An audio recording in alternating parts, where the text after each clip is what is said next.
kuhusu mradi huu.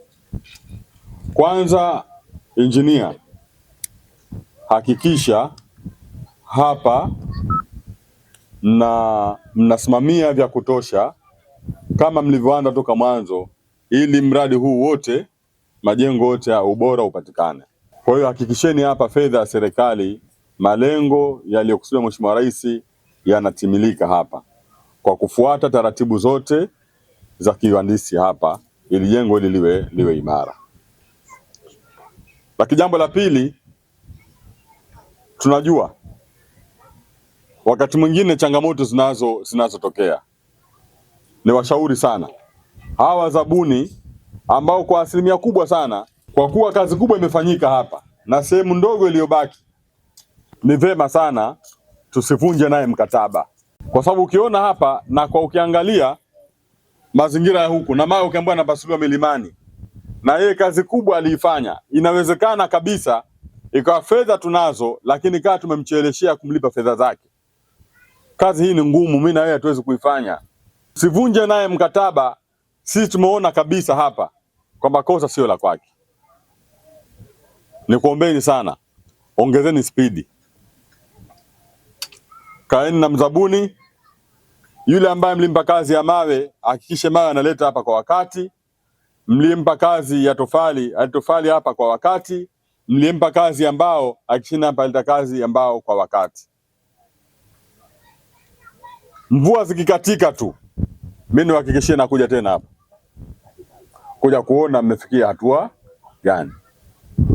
Lengo na madhumuni ya Chama cha Mapinduzi kufika hapa, pamoja na umbali wa kutoka Tanga mjini kufika huku Mkinga, tarafa ya Maramba, kwenye kata ya Mwinduro, lengo letu ni kuja kusukuma kwa kasi ili malengo ya Mheshimiwa Rais, malengo ya Chama cha Mapinduzi yaweze kufikiwa, kuondolea wananchi changamoto na adha zinazowakabili.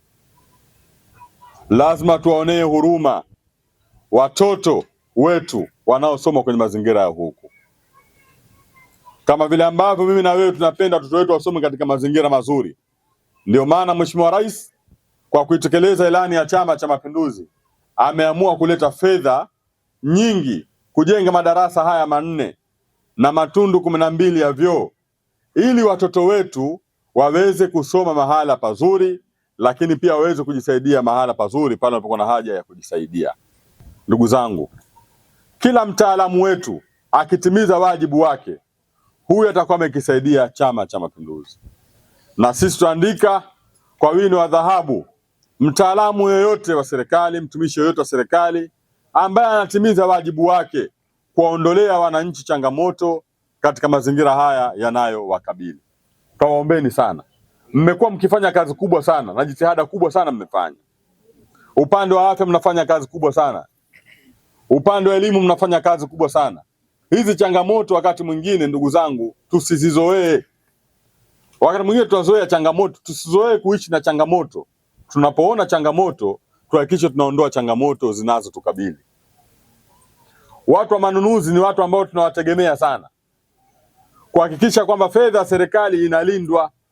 Mkigundua kuna mtu ambaye amevunja utaratibu kwenye fedha ya serikali, msimuonee mtu haya, msimuonee mtu aibu, chukueni hatua. Na kama kuna mtu yoyote anayewatisha kwa sababu tunachukua hatua, Chama cha Mapinduzi kipo kwa ajili ya kuwalinda, kwa sababu nyinyi mpo kwa ajili ya kuisaidia serikali ya Chama cha Mapinduzi.